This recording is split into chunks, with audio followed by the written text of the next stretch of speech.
So marketing helps you attract new patients, but patient metric maximization helps you make more money from the same number of patients.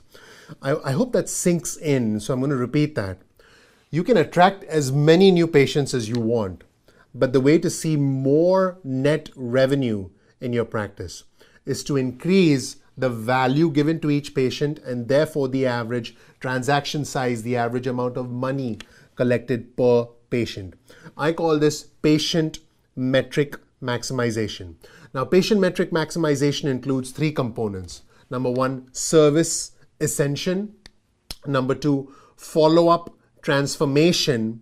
And number three, value maximization. So service ascension, follow-up transformation, and value maximization. Now let's step back for a second and look at a company like McDonald's. Did you know that when you buy a hamburger from McDonald's, they barely break even? In fact, they make a few pennies by way of profit. But how many times have you heard the phrase, would you like fries with that? The truth is, when you buy fries and soda, the profit, the net profit for McDonald's from that sale jumps up dramatically. In fact, there have been some estimates that when you buy fries and Coke, they make 7 times as much money as they did when you just bought the hamburger. Because think about it. The client's already in the drive-through. Now if the client just buys a hamburger, McDonald's has paid a certain amount of money to actually acquire that person driving through by way of the billboards, by way of all the ads they run on TV, by way of all the promotions in magazines, stuff like that. But when that same individual now, if that individual just buys a hamburger and leaves, McDonald's has A, either barely broken even, or B, made a small profit, a few pennies. But what if that same individual buys fries and then buys Coke? The individual's already there. They're already there. So no more money has to be spent by way of marketing, which is exactly why you hear the phrase, would you like fries with that? When you buy fries and when you buy Coke, what happens is the profit that McDonald's makes from the fries and Coke is significant because it only costs them a few pennies to provide that fries and Coke for you, but then you pay a couple of dollars more, or in some cases even more than that, depending on the size of the fries and the size of the Coke. So now the tables turn when you buy something extra.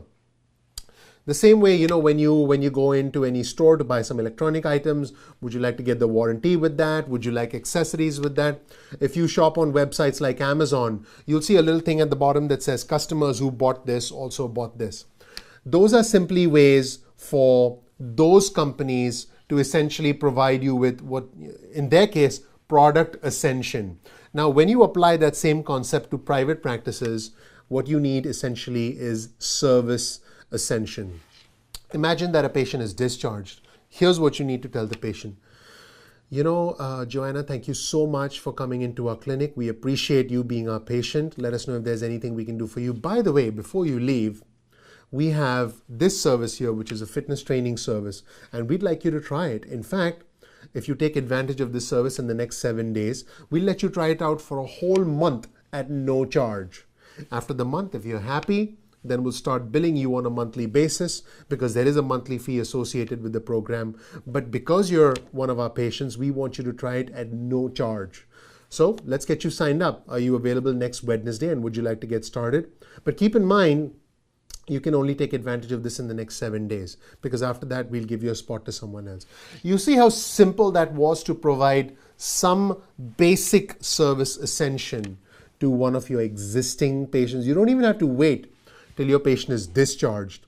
Offering that service ascension, or even having some sort of a product, whether it's exercise bands, whether it's nutritional supplements, it could be anything. Make sure you provide some sort of product or service ascension, because think about it, when a patient is discharged from your practice, that's not the end of it.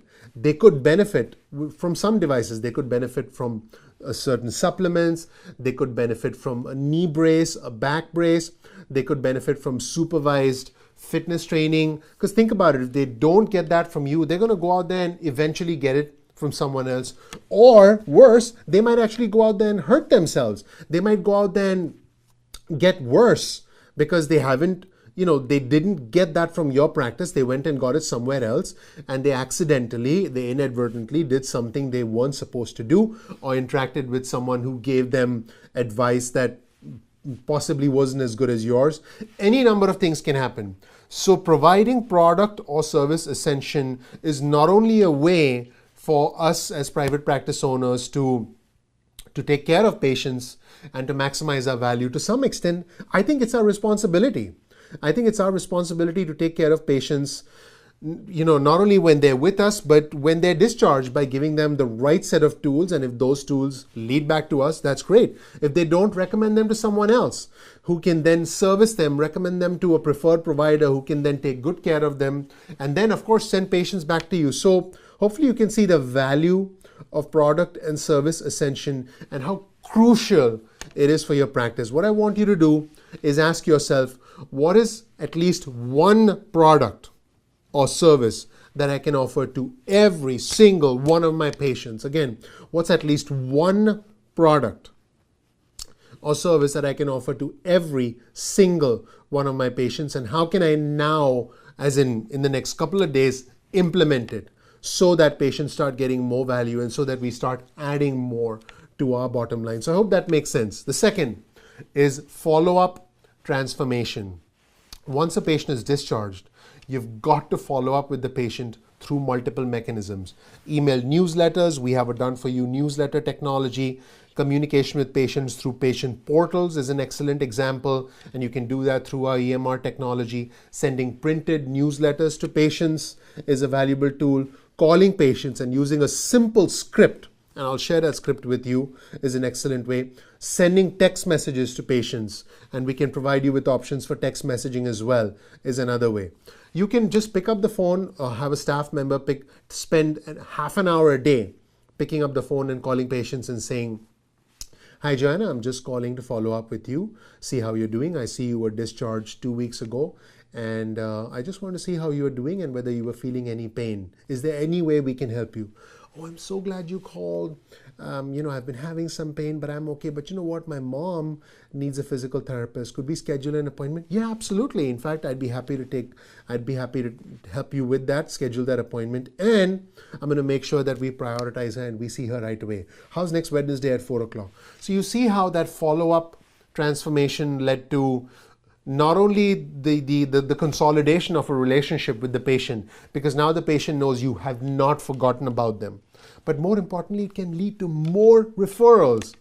Hopefully you can see how valuable that is. Follow-up transformation can happen through different media, and we talked about media in an earlier training video, but follow-up transformation using email, using phone calls, using text messages, using patient portals, using the mail, is the only way for you to consolidate your relationship with your patients and get patients to know you, like you, and trust you. If a patient's discharged and they never hear from you again, it's a surefire way to leave money on the table, and so what you want to do is not only essentially make more money through additional product and service ascension, because that's what we're in business for. I mean, anyone who believes that they're not in the business to make money, and it's not true. We need to make a profit so we can stay viable and we can stay sustainable. And finally, value maximization for the patient. Value maximization is essentially providing the patient with additional products and services that provide them with value, that they're willing to pay for, and that allow them to get better faster. When you provide a patient with additional value, you're maximizing the value not only for the patient and increasing revenue, not only for your practice, but you're transforming the patient's life so that the patient can now lead a better, healthier life and then refer friends or family back to you. And like I said, in a future training video, I'll talk to you about how this can have a dramatic impact on your marketing. So hopefully this video on patient metric maximization has been helpful. Hopefully you can watch this and actually create some sort of a mechanism, some sort of a tracking mechanism to make sure that every single one of your patients, so that you can make sure that you're maximizing value for the patient, so that you're offering service, Ascension, and essentially following up in a systematic, professional manner, leading to an explosion of goodwill and happiness as far as your patients are concerned, so that everyone essentially gets to know you, like you, and trust you in your community. And that's how you'll be able to compete with practices that either don't do this, or don't have the staff to do this, or don't have the strategy to do this. It doesn't matter whether they're bigger. What ultimately matters is taking good care of your patients and doing it in a systematic way and keeping track of all your metrics and essentially using that to set the foundation for long-term growth. Thanks so much for watching. I'll see you in the next training.